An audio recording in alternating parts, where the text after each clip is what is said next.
Welcome to burning issue. చరిత్ర ఎప్పుడూ ఒకేలా ఉండదు, కానీ చరిత్ర సృష్టించే నాయకులు అరుదుగా పుడతారు. ఒకరిది అపార అనుభవం, మరొకరిది అలుపెరగని పోరాటం, ఇంకొకరిది ఆధునిక విజ్ఞానం. ఈ మూడు శక్తులు కలిస్తే అదే నేటి ఆంధ్రప్రదేశ్. అసలు ఏపీలో జరుగుతున్న ఆ సైలెంట్ రెవల్యూషన్ ఏంటి? ఇది కేవలం రాజకీయ కలయికేనా, లేక అంతకు మించిన భవిష్యత్ ప్రణాళిక? విజన్, విలువల, వేగం కలగలిసిన అరుదైన పాలన దిశగా సాగుతున్న ఆ విశేషాలేంటో ఇప్పుడు తెలుసుకుందాం.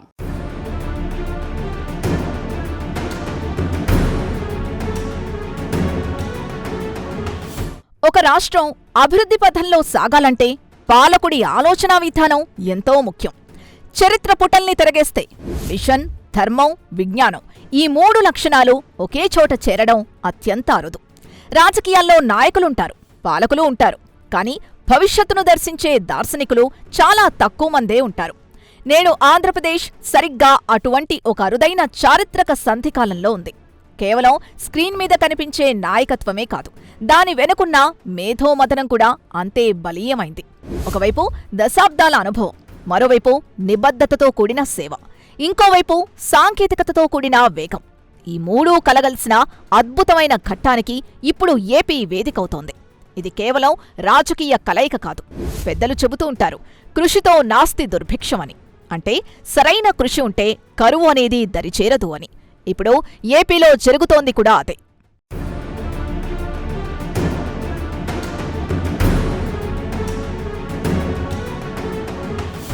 ఎంతోమంది నేతలు స్క్రీన్ ముందుకొచ్చి తమ మనసులోని మాటల్ని ఆలోచనలుగా చెబుతూ ఉంటారు.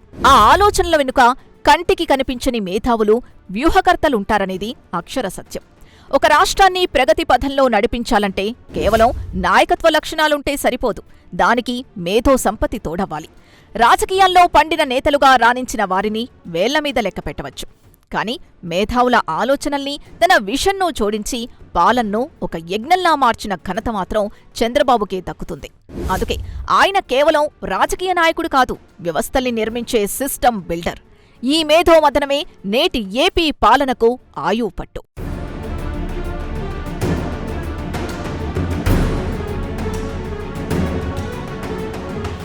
రాజకీయాల్లో విషన్ అనే పదానికి పర్యాయపదంగా నిలిచే పేరు నారా చంద్రబాబు నాయుడు. వయసు కేవలం సంఖ్య మాత్రమే అని నిత్యం ప్రగతి కోసం తప్పించే యువకుడిలా ఆయన పనితీరుంటుంది. ఉమ్మడి ఆంధ్రప్రదేశ్లో హైటెక్ సిటీకి పునాది వేసి తెలుగువారి కీర్తిని విశ్వవ్యాప్తం చేసిన ఆనాటి మేటి రాజకీయ దురంధరుడు.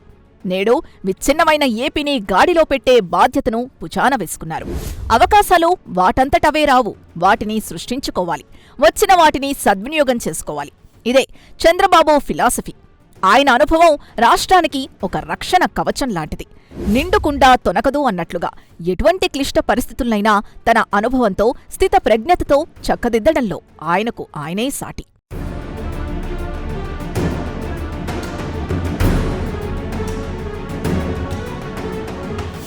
ముఖ్యమంత్రిగా చంద్రబాబు నాయుడు మరోసారి తన దార్శనికతను నిరూపించుకునే పనిలో పడ్డారు. ప్రపంచం వేగంగా మారుతోంది. కృత్రిమ మేధ యుగంలోకి మనం అడుగుపెట్టాం. ఈ మార్పును దశాబ్దాల క్రితమే పసిగట్టిన చంద్రబాబు నేడు ఏపీని డిజిటల్ హబ్గా మార్చేందుకు, నాలెడ్జ్ ఎకానమీకి చిరునామాగా నిలిపేందుకు అహర్నిశలు శ్రమిస్తున్నారు.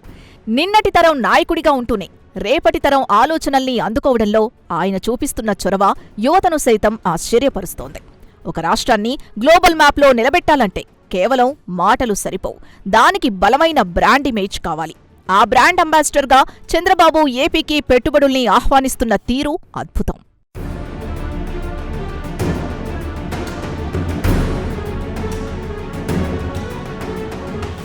పాలనలో అనుభవం ఒక ఎత్తైతే, ప్రజల పట్ల మమకారం, ధర్మం పట్ల నిబద్ధత మరొక ఎత్తు. డిప్యూటీ సీఎం కొనిదెల పవన్ కళ్యాణ్ తీసుకున్న నిర్ణయాలు, ఆయన పనితీరు ఇప్పుడు రాజకీయ వర్గాల్లో ఆసక్తికర చర్చకు దారితీస్తోంది. లేటుగా వచ్చినా లేటెస్ట్ నిర్ణయాలతో ఆయన తనదైన ముద్ర వేస్తున్నారు. తానెంచుకున్న శాఖ ఏంటి అన్నది కాదు, ఆ శాఖ ద్వారా సామాన్యుడికి ఎంత మేలు జరుగుతోంది అన్నదే ఆయన కొలబద్ద. పంచాయతీరాజ్, గ్రామీణాభివృద్ధి వంటి కీలక శాఖల్ని చేపట్టిన ఆయన పల్లెలే దేశానికి పట్టుకొమ్మలు అనే గాంధేయవాదాన్ని ఆచరణలో పెట్టి చూపిస్తున్నారు. సీనియర్ రాజకీయవేత్తల్ని సైతం తలపించేలా ఓటు బ్యాంకు రాజకీయాలకు అతీతంగా పాలన సాగిస్తున్నారు.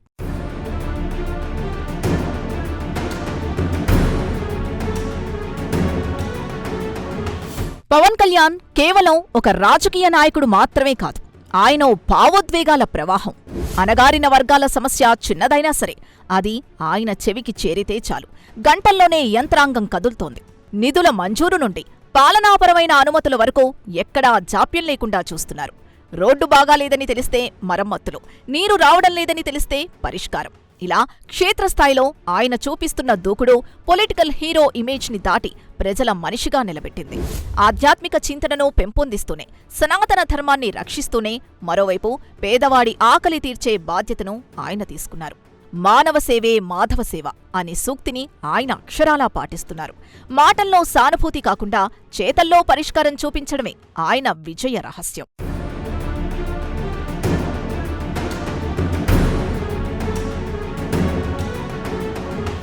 అనుభవం ఒక రక్షణ కవచమైతే మానవత్వం ఒక ఆయుధం.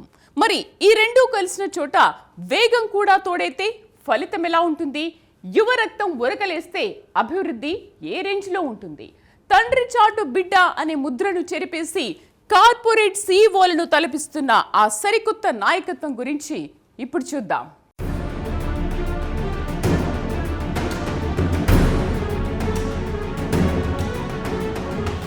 ఇప్పుడు ప్రత్యేకంగా ప్రస్తావించాల్సింది మంత్రి నారా లోకేష్ గురించి. ఒకప్పుడు కేవలం సీఎం తనయుడుగా మాత్రమే చూసినవారు నేడు ఆయన పనితీరు చూసి ఆశ్చర్యపోతున్నారు. చదివిన చదువుకు, చేస్తున్న పనికి సార్థకత ఉండాలి అనేందుకు లోకేష్ ఒక నిలువెత్తు నిదర్శనం. ఆయన మోడల్ పొలిటీషియన్. తండ్రిచాటు బిడ్డ అనే ముద్రను చెరిపేసుకుని తనకంటూ ఒక ప్రత్యేకమైన బ్రాండ్ని సృష్టించుకున్నారు. ఏపీ అభివృద్ధిలో ఆయన పాత్రిప్పుడు అత్యంత కీలకం. యువగలం పాదయాత్రలో ప్రజల నాడిని పట్టుకున్న లోకేష్ ఇప్పుడు ఆ అనుభవాన్ని పాలనలో చూపిస్తున్నారు. విద్య, ఐటీ, ఎలక్ట్రానిక్స్ శాఖల మంత్రిగా ఆయన తీసుకుంటున్న నిర్ణయాలు కార్పొరేట్ కంపెనీల సీఈఓలను తలపిస్తున్నాయి.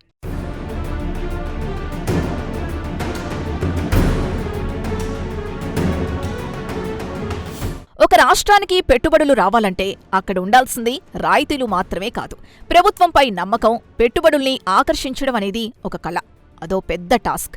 కానీ ఆ టాస్క్ను మంత్రి లోకేష్ చాలా సునాయాసంగా ఛేదిస్తున్నారు. ఇటీవల ఆయన చేసిన విదేశీ పర్యటనలే దీనికి ఒక ఉదాహరణ. మంత్రి లోకేష్ ఇప్పుడు ప్రపంచానికి ఇస్తున్న భరోసా అదే. నిన్నటి దావోస్ వేదికైనా, మొన్నటి అమెరికా పర్యటనైనా ఆయన సాధించింది సామాన్యమైన విషయం కాదు. బిల్గేట్స్ లాంటి దిగ్గజాలతో భేటీ అయినా, గూగుల్ వంటి సంస్థల్ని ఒప్పించడమైనా అది ఆయన నెట్వర్కింగ్ సామర్థ్యానికి నిదర్శనం. ఒకవైపు రెడ్ టేప్ తొలగించి రెడ్ కార్పెట్ పరుస్తూ పరిశ్రమల స్థాపనలో 100% సక్సెస్ రేటుతో దూసుకెళ్తున్నారు. టాటా, రిలయన్స్ వంటి సంస్థలు క్యూ కడుతున్నాయంటే అది లోకేష్ అనే యువ నాయకుడిపై కార్పొరేట్ ప్రపంచానికున్న విశ్వాసం.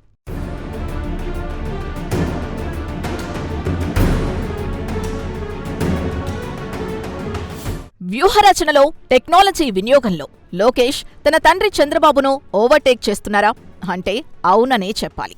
పులిబిడ్డ పులే అవుతుంది అనే సామెత లోకేష్ విషయంలో నిజమైంది. దశాబ్దాల క్రితం చంద్రబాబు హైటెక్ రంగుల్ని పరిచయం చేస్తే నేడు లోకేష్ దాన్ని రియల్ టైమ్ గవర్నెన్స్ స్థాయికి తీసుకెళ్లారు. ప్రజా ఫిర్యాదుల పరిష్కారానికి వాట్సాప్ గవర్నెన్స్ ని తీసుకురావడం, దాన్ని 36 ప్రభుత్వ శాఖలకు అనుసంధానం చేయడం ఒక విప్లవాత్మక మార్పు. ఇది యువగలం పాదయాత్రలో ఆయన మదిలో మెదిలిన ఆలోచన. సమస్య ఎక్కడుందో తెలిస్తే సరిపోదు, దాన్ని ఎంత వేగంగా పరిష్కరించామన్నదే ముఖ్యం. సాంకేతికతను సామాన్యుడి ముంగిట నిలిపిన ఘనత లోకేష్దే.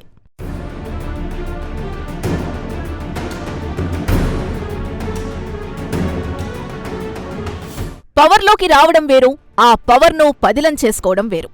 ప్రజల మన్నళ్లు పొందాలంటే అభివృద్ధి, సంక్షేమం అనే 2 చక్రాలు సమానంగా సాగాలి. చంద్రబాబు అనుభవం, పవన్ కళ్యాణ్ ప్రజాకర్షణ, లోకేష్ సాంకేతిక నైపుణ్యం, ఈ 3 కలిసి ఏపీని ఈ దిశగా నడిపిస్తున్నాయి. ఒక రాష్ట్రం అభివృద్ధి చెందాలంటే ఆర్థిక క్రమశిక్షణ పాటించాలి. అదే సమయంలో పేదవాడికి అండగా నిలవాలి. ఈ బ్యాలెన్సింగ్ యాక్ట్ని ఈ త్రయం సమర్థవంతంగా నిర్వహిస్తోంది. కేవలం సంక్షేమ పథకాల్లో ఓట్లు రాలవని, ఆస్తుల సృష్టి జరిగితేనే సంక్షేమం నిలబడుతుందని వీరు బలంగా నమ్ముతున్నారు.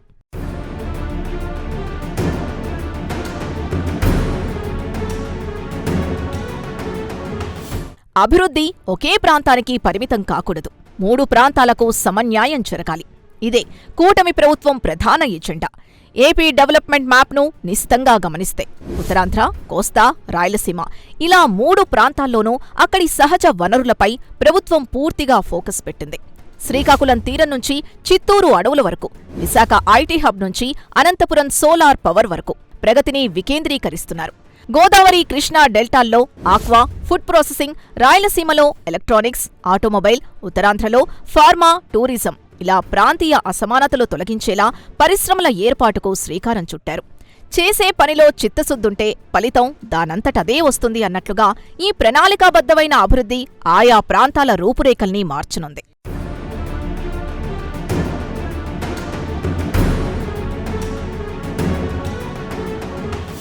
మనం మాట్లాడుకుంటున్న ఈ అభివృద్ధి ఊహాజనితం కాదు, కళ్ల ముందు కనిపిస్తున్న వాస్తవం. విదేశీ పర్యటనలో కుదుర్చుకున్న ఎంఓయూలు కాగితాలకే పరిమితం కాకుండా పరిశ్రమల శంకుస్థాపన దశకు చేరుకుంటున్నాయి. టాటా సంస్థల చైర్మన్తో భేటీ అయినా, అదానీ గ్రూప్ పెట్టుబడులైనా ఇవన్నీ రాష్ట్ర ఆర్థిక ముఖచిత్రాన్ని మారుస్తున్నాయి. సమస్యల పరిష్కారంలో చూపిస్తున్న వేగం ప్రజల్లో ప్రభుత్వం పట్ల విశ్వాసాన్ని పెంచుతోంది. ఈ మొత్తం కసరత్తు వెనుక ఉన్న ప్రధాన లక్ష్యం యువత. యువతకు ఉపాధి కల్పించాలి, పారిశ్రామికంగా రాష్ట్రం నిలదొక్కుకోవాలి. ఇదే లక్ష్యం, ఇదే ఆలోచన, ఇదే నిర్ణయం. చంద్రబాబు విజన్, పవన్ కళ్యాణ్ ధర్మం, లోకేష్ విజ్ఞానం. ఈ 3 నేతలు ఏపీ అభివృద్ధికి మొక్కవోని దీక్షతో పనిచేస్తున్నారు. విభజన గాయాల నుంచి కోలుకొని ఆర్థిక లోటును భర్తీ చేసుకొని ఏపీ ఒక పవర్ హౌస్గా మారబోతోంది. వీరి ఐక్యత, వీరి కృషి రాష్ట్రానికి శ్రీరామరక్ష. ఐక్యమత్యమే మహాబలమన్న సామెతను నిజం చేస్తూ ఈ 3 నేతలు ఏపీని ప్రగతి పథంలో పరుగులు పెట్టిస్తున్నారు. రాబోయే కాలం ఆంధ్రప్రదేశ్దే అనడంలో ఎలాంటి సందేహం లేదు.